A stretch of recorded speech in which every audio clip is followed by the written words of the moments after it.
Situata sipas qarqeve paraqitet si më poshtë.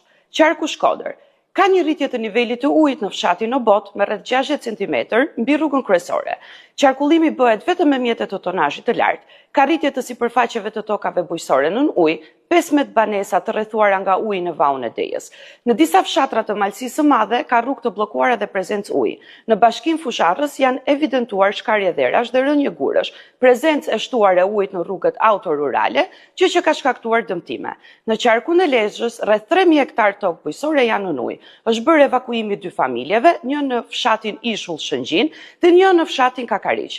Rreth 100 banesa janë të rrethuara nga uji, kryesisht në njësinë administrative Dajç, Babulloj, Balldren dhe Shënkoll. Ka rrëshqitje dherash në fshatrat të Rëvic dhe Tresh. Po punohet për mbylljen e çarjes së argjinaturës në lumin Droje në fshatin Tukaqin. Në qarkun e Vlorës, niveli i lumit Vjos në Novosel ka kaluar 8 metra.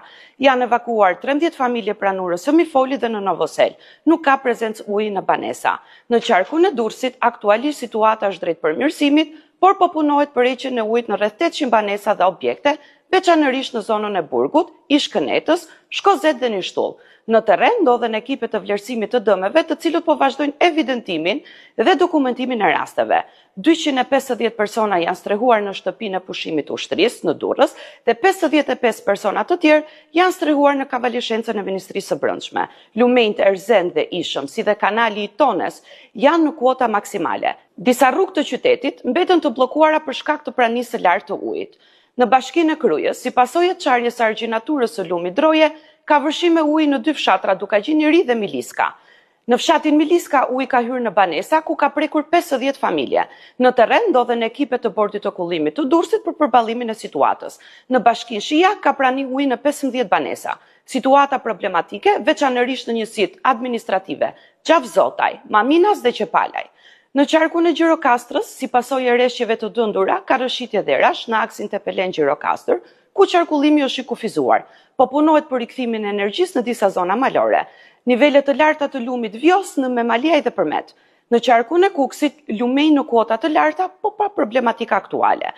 Në qarkun e Tiranës, rritja e nivelit të lumejve në Rrogozhin dhe Kavaj, por nuk ka rrezik të menjëhershëm për zonat e banuara. Në qarkun e Korçës janë disa rrugë të pakalueshme në Devoll. Janë evidentuar rrëshqitje dherash dhe bllokime rrugore në Pogradec dhe Përrenjas. Në Maliq ka sipërfaqe të tokave bujqësore nën ujë. Në qarkun e Beratit, rreth 95 hektar toka bujqësore ndodhen nën ujë, është evidentuar rritje e nivelit të lumit Osum. Në lagjen 22 Tetori dhe Goric janë marrmasa për sigurimin e bizneseve dhe po punohet për largimin e ujit nga pedonalja me pompa thithëse.